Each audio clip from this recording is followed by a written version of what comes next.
Se acercaba la Pascua de los judíos y Jesús subió a Jerusalén y encontró en el templo a los vendedores de bueyes, ovejas y palomas y a los cambistas sentados, y haciendo un azote de cordeles los echó a todos del templo, ovejas y bueyes, y a los cambistas les esparció las monedas y les volcó las mesas, y a los que vendían palomas les dijo: quiten esto de aquí, no conviertan en un mercado la casa de mi Padre.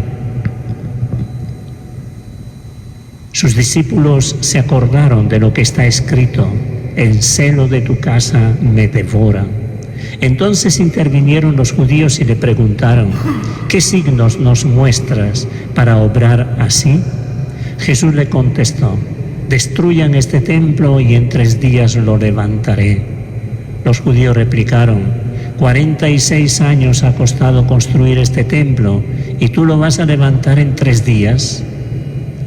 Pero él hablaba del templo de su cuerpo, y cuando resucitó de entre los muertos, los discípulos se acordaron de que lo había dicho y dieron fe a la Escritura y a la palabra que había dicho Jesús. Palabra del Señor. Gloria a ti, Señor Jesús. Hoy día la Iglesia Universal celebra esta fiesta, así llamada, de la dedicación de la Basílica de Letrán, una de las basílicas primeras, ¿verdad?, que fue donada al Papa y que él puso hasta ahora como la propia catedral, así como nuestro arzobispo aquí en Lima tiene su catedral, en lugar de la cátedra, desde donde él preside a la comunidad de la arquidiócesis, desde donde él habla la palabra de Cristo, desde donde él celebra la Eucaristía, donde él congrega, o Cristo a través de él congrega a toda la asamblea. Bueno, el Papa también, como obispo de Roma, tiene su catedral.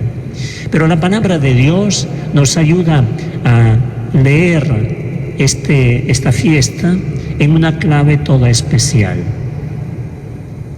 Sin duda, una catedral está hecha de piedras. Nuevamente es una catedral muy bonita, la de Roma es muy bonita, pero no es eso lo que importa, sino que esta catedral es el símbolo, la imagen de un templo mucho más importante, que es el que nos salva. Y lo dice Jesús aquí hablando con los judíos: destruyan este templo y en 3 días lo levantaré. Y los judíos le tomaron el pelo un poco, ¿no? Diciéndole: ¿cómo? 46 años le ha costado construir este templo y tú lo vas a levantar en 3 días. Pero Jesús hablaba del templo, del propio cuerpo. Es Cristo mismo, el verdadero templo de Dios, donde Dios está presente en plenitud, es el Señor Jesús. Es el Señor Jesús. Esto es importante tenerlo en cuenta. Él hacía referencia a la muerte y resurrección. Él es el verdadero templo. Y en este tiempo, por ejemplo, que nosotros no hemos podido reunirnos en las comunidades parroquiales, nos hemos reunido en el Señor Jesús. Claro, Él nos ha mantenido unidos, porque Él es el verdadero templo y nos ha invitado a adorarlo en ese templo en espíritu y verdad.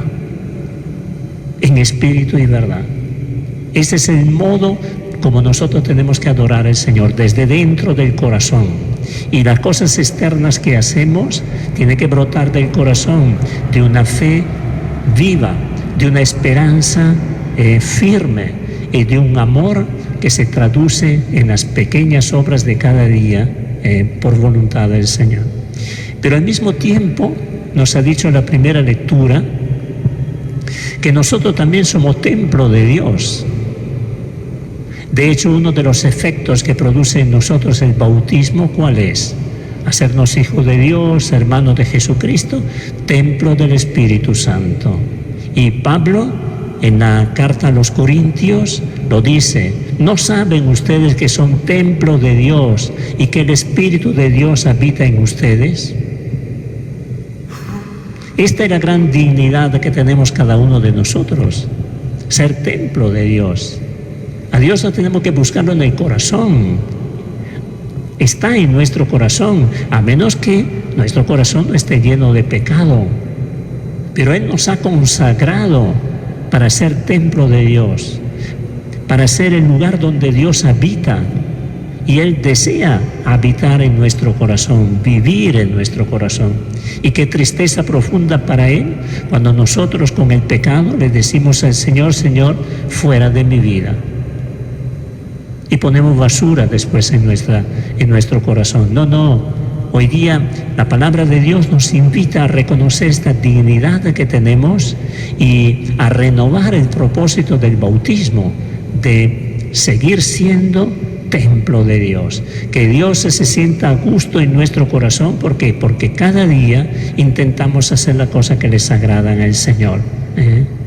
Y entonces Pablo concluye este texto diciendo: si alguno destruye el templo de Dios, Dios lo destruirá a él, porque el templo de Dios es santo y este templo son ustedes.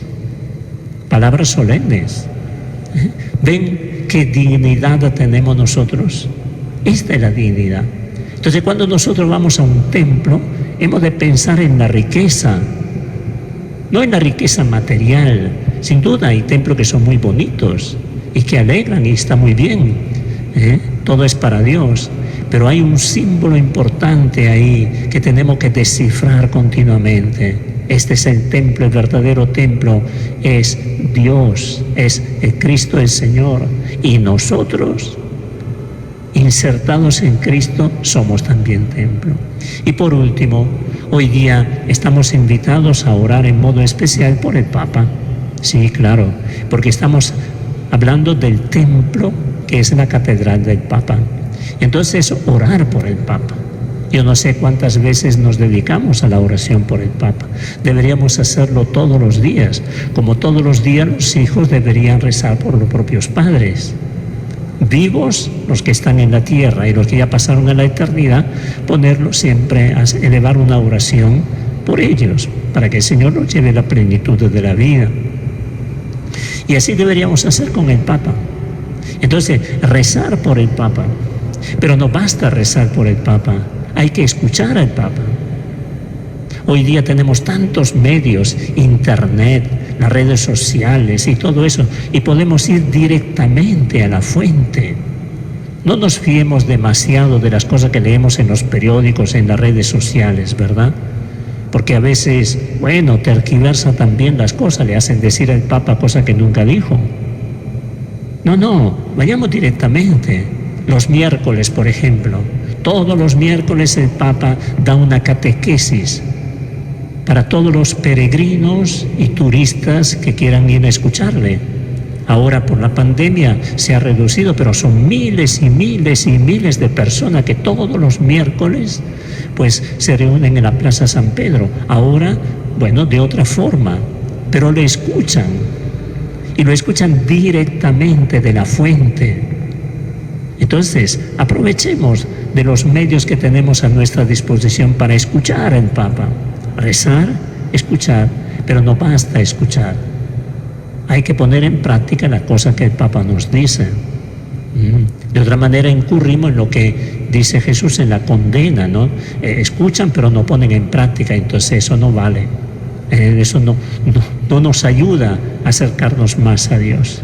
Bueno, vamos a pedirle al Señor entonces hoy día en esta Eucaristía, donde hemos tomado conciencia de que el templo por excelencia es el Señor Jesús, que templo somos también nosotros, unidos a Jesús, donde el Espíritu por el bautismo está presente, y al mismo tiempo le pedimos a la Virgen María que nos ayude a permanecer fieles a esta identidad que tenemos de ser templo del Espíritu, y sostenga con su auxilio al Papa Francisco en la tarea que el Señor le ha confiado, para que la Iglesia siga creciendo como signo, como luz en el mundo del Evangelio del Señor Jesús.